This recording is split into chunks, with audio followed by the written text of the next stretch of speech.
Shalom saudara-saudara semua, hari ini kita akan membaca dari surat 2 Korintus 9, ayat yang pertama sampai ke 15 ya.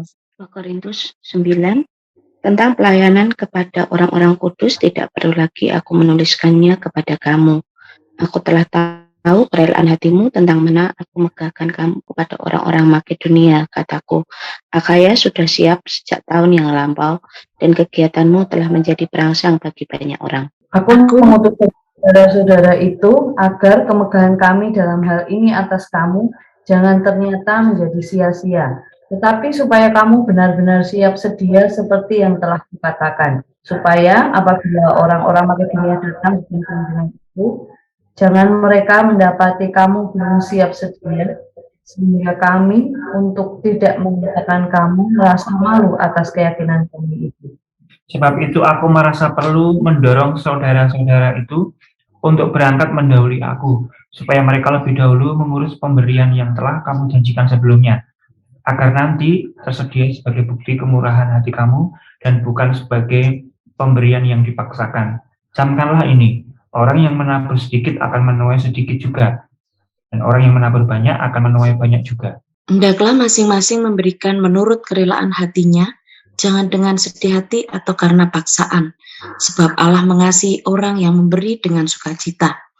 Dan Allah sanggup melimpahkan segala kasih karunia kepada kamu, supaya kamu senantiasa berkecukupan di dalam segala sesuatu dan malah berkelimpahan di dalam pelbagai kebajikan. Seperti ada tertulis, ia membagi-bagikan, ia memberikan kepada orang miskin kebenarannya tetap untuk selamanya. Ia yang menyediakan benih bagi penabur dan roti untuk dimakan. Ia juga yang akan menyediakan benih bagi kamu dan melipat gandakannya dan menumbuhkan buah-buah kebenaranmu. Kamu akan diperkaya dalam segala macam kemurahan hati yang membangkitkan syukur kepada Allah oleh karena kami. Sebab pelayanan kasih yang berisi pemberian ini bukan hanya mencukupkan keperluan-keperluan orang-orang kudus, tetapi juga melimpahkan ucapan syukur kepada Allah. Dan oleh sebab kamu telah tahan uji dalam pelayanan itu, mereka memuliakan Allah karena ketaatan kamu dalam pengakuan akan Injil Kristus, dan karena kemurahan hatimu dalam membagikan segala sesuatu dengan mereka dan dengan semua orang. Sedangkan di dalam doa mereka juga merindukan kamu oleh karena kasih karunia Allah yang melimpah di atas kamu. Syukur kepada Allah karena karunia-Nya yang tak terkatakan itu. Ya, terima kasih. Ya, kita kalau melihat surat 2 Korintus 9 ini menjelaskan persembahan bagi orang-orang kudus di Yerusalem. Nah, jemaat Korintus ini pernah menyatakan kesiapannya untuk membantu ya jemaat miskin di Yerusalem. Tetapi mungkin hal ini belum terrealisasi. Sehingga Paulus menuliskan surat ini ya. Kalau kita melihat di ayat pertama, kita bisa melihat bagaimana Paulus menyatakan bahwa ya dirinya tidak perlu lagi menuliskan mengenai pelayanan jemaat Korintus kepada orang-orang kudus. Karena apa? Karena Paulus telah mengetahui ya kerelaan hati jemaat Korintus yang selama ini sudah dimegahkan oleh Paulus ya kepada orang-orang di Makedonia ya. Di sini kita juga melihat di ayat yang kedua Paulus mengatakan bahwa Akaya sudah siap sedia sejak tahun lalu, dan kita bisa melihat bahwa kegiatan jemaat Korintus itu sudah menjadi motivasi yang baik, yang menjadi contoh yang baik, menjadi perangsang yang baik bagi banyak orang. Lalu kita melihat di ayat berikutnya, ya Paulus ini mengutus Titus dan saudara-saudara lain ya, agar apa? Agar kemegahan kami dalam hal ini atas kamu jangan terjadi menjadi sia-sia. Ya, Paulus juga mengingatkan bagaimana jemaat Korintus perlu benar-benar siap sedia. Ayat 4 kita bisa melihat bagaimana Paulus menegaskan apabila orang-orang dari Makedonia ini datang bersama dengan Paulus, jangan sampai orang-orang Makedonia ini mendapati jemaat Korintus belum siap terhadap pengumpulan uang untuk Yerusalem. Karena ya dikatakan sini untuk tidak mengatakan kamu merasa malu atas keyakinan kami itu. Lalu di bagian berikutnya kita bisa melihat bahwa Paulus menuliskan bagaimana dirinya merasa perlu mendorong Titus dan saudara lainnya untuk berangkat mendahului dirinya, supaya ya saudara-saudara ini lebih dahulu mengurus pemberian yang telah dijanjikan sebelumnya. Nah, ini dapat menjadi bukti dari kemurahan hati jemaat Korintus, dan ini juga tidak menjadi pemberian yang paksaan gitu ya, pemberian dengan paksaan. Nah, kalau kita melihat di bagian ini, di bagian pertama, ayat 1 dan ke-5, kita bisa melihat ya bagaimana kebaikan, kerelaan hati jemaat Korintus ini telah menjadi motivasi bagi banyak orang. Lalu di bagian berikutnya, di ayat 6 sampai yang ke-15, ya kita bisa melihat bagaimana memberi dengan sukacita itu akan membawa berkat. Kita bisa melihat prinsip-prinsip dalam memberi. Bagaimana orang yang memberi dengan sukacita akan membawa berkat. Apa sih yang akan ditekankan Paulus pada ayat ini ya, khususnya ayat 6 ya. Paulus menuliskan orang yang menabur sedikit akan menuai sedikit, dan orang yang menabur banyak akan menuai yang banyak juga. Ya, kalau kita membicarakan ini, ya saya ingat ya seorang penabur benih ya. Seorang penabur yang menabur benih sedikit, dia juga akan menuai hasil yang sedikit. Kalau dia menabur benihnya banyak, dia juga akan menuai banyak juga. Nah, seseorang yang mengharapkan panen yang baik, dia nggak akan merasa sayang ya. Kalau orang Jawa bilang, wah eman-eman ya untuk menabur benih yang banyak. Apa yang dihasilkan akan sepadan dengan apa yang sudah ditabur. Kalau kita melihat di King James Version, waktu kemarin saya baca-baca, kata menabur banyak itu bountifully atau dengan baik hati. Artinya, ya kalau kita memberi, kita perlu memberi dengan sepenuh hati. Jadi di bagian berikutnya kita bisa melihat bahwa hendaklah masing-masing memberikan menurut kerelaan hatinya. Ya, Paulus menuliskan barang siapa memberi, mereka perlu memberi dengan kerelaan hatinya. Jadi Paulus menekankan hal ini, bagaimana sih cara memberi yang baik gitu ya. Memberi dengan kerelaan hati, jangan dengan sedih hati atau paksaan.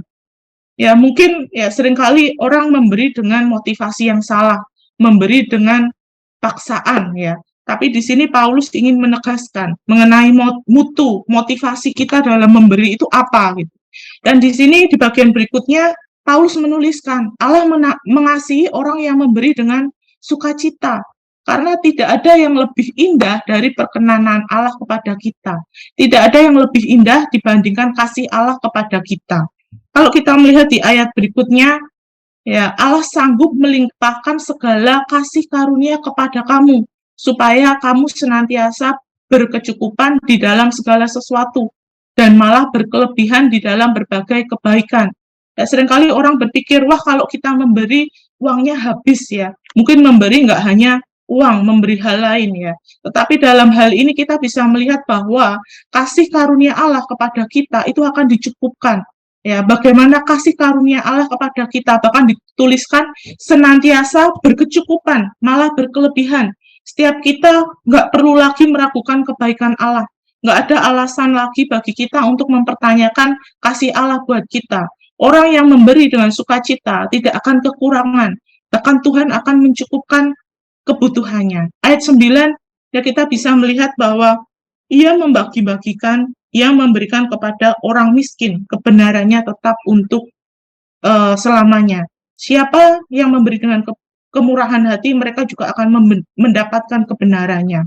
Kalau ayat 10 kita bisa melihat, ya ia menyediakan benih bagi penabur. Kita dapat melihat doanya Paulus, bahwa Allah akan menyediakan benih bagi si penabur. Orang yang sudah menabur juga roti untuk dimakan. Paulus mengatakan bahwa Allah sendiri yang akan menyediakan benih itu, bahkan melipat gandakannya, bahkan menumbuhkan buah-buah kebenaran. Jadi memberi nggak akan membuat si pemberi ini menjadi miskin, tetapi ketika kita memberi, Allah mencukupi kebutuhan kita juga. Ayat berikutnya, orang yang memberi akan dipercaya dalam segala macam kemurahan hati. Nah, ketika kita memberi, ya kita rasa itu akan membangkitkan rasa syukur kita kepada Allah. Jadi pelayanan kasih nggak hanya mencukupi keperluan orang-orang kudus, tetapi ya melimpahkan ucapan syukur kepada Allah. Kita bisa melihat bagaimana memberi itu adalah sebuah pengalaman yang memperkaya. Ya, segala macam kemurahan hati ya tidak hanya mencukupi kebutuhan jasmani orang-orang kudus, tetapi lebih dari itu dia juga akan melimpahkan ucapan syukur kepada Allah. Ayat selanjutnya, ya mereka sudah tahan uji dalam pelayanan. Mereka memuliakan Allah dalam ketaatan akan pengakuan Injil Kristus karena kemurahan hati dalam berbagai segala sesuatu dengan semua orang. Lalu bagian ayat yang ke-14 dikatakan orang yang sudah menerima pemberian itu, ya mereka akan membawa dalam doa. Bahkan dalam doa mereka merindukan bagaimana jemaat Kristus dilimpahi kasih karunia Allah. Yang terakhir, Rasul Paulus menutup semuanya dengan syukur kepada Allah karena kasih karunia-Nya yang tidak terkatakan.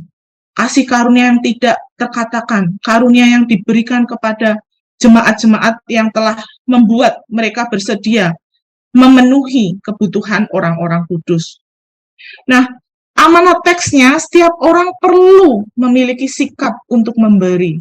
Ya, memberi jadi jalan bagi kita untuk memperluas pelayanan. Jadi, ketika kita memberi diperlukan kerelaan hati, tidak memberi dengan motivasi yang salah, dengan paksaan. Ketika kita memberi, prinsipnya sudah jelas, kita nggak akan kekurangan. Ketika kita memberi, Allah akan mencukupkan kebutuhan kita. Bahkan ya kita juga akan menuai berkat yang lebih besar karena Allah akan menyediakan kelimpahan. Nah, aplikasinya adalah apakah aku sudah memberi untuk pelayanan Allah? Apakah aku sudah memiliki sikap hati yang benar dalam memberi? Ya, terima kasih guys ya. Mari kita memberi respon untuk firman Tuhan pagi ini dengan dua pujian. Bapa, persembahkan tubuhku.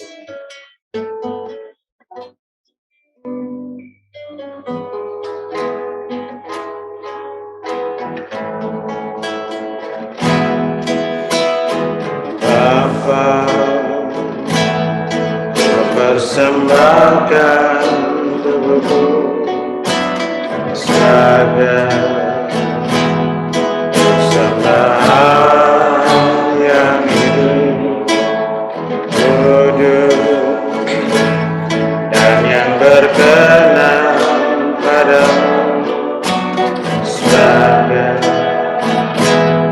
ibadah yang sejati. Bapa, persembahkan. Bapa, persembahkan tubuhku sebagai persembahan yang kudus dan yang berkenan padamu, sebagai ibadah yang sejati. Persembahkan Tuhan, persembahkan Tuhan, kuserahkan hidupku kepadamu untuk kemuliaan nama-Mu. Bapa, persembahkan. Bapa, persembahkan tubuhku sebagai persembahan yang hidup, kudus, dan yang berkenan padamu,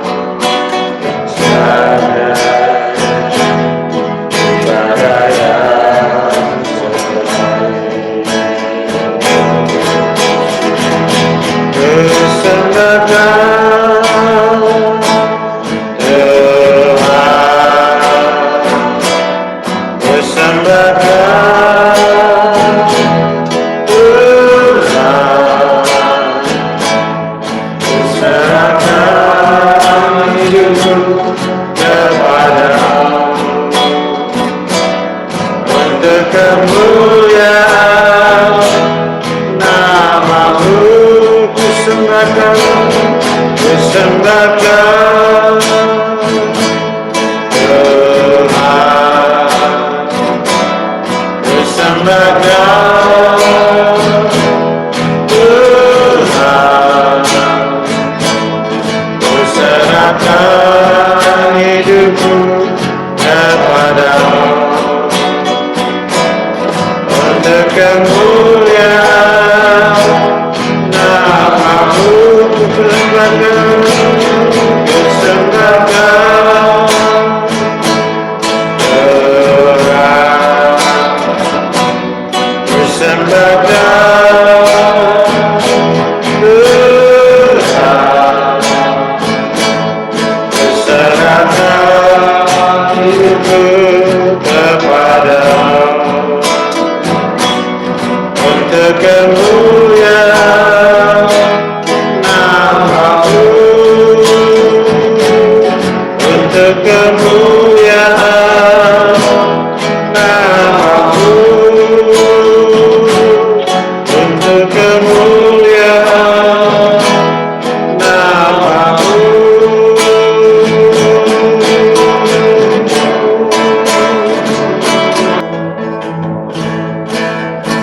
Mari kita mau bersyukur kalau sampai saat ini kita masih diberi kemurahan Tuhan dan juga bisa memberi bagi pekerjaan Tuhan, pelayanan. Kita bersyukur dan kita meyakini kebenaran firman Tuhan bahwa Tuhan tidak akan membiarkan orang yang suka memberi itu kekurangan, tapi sebaliknya memberi, mendatangkan berkat bagi banyak orang, dan pemeliharaan Tuhan akan tetap senantiasa kita alami. Kita bersyukur bersama-sama.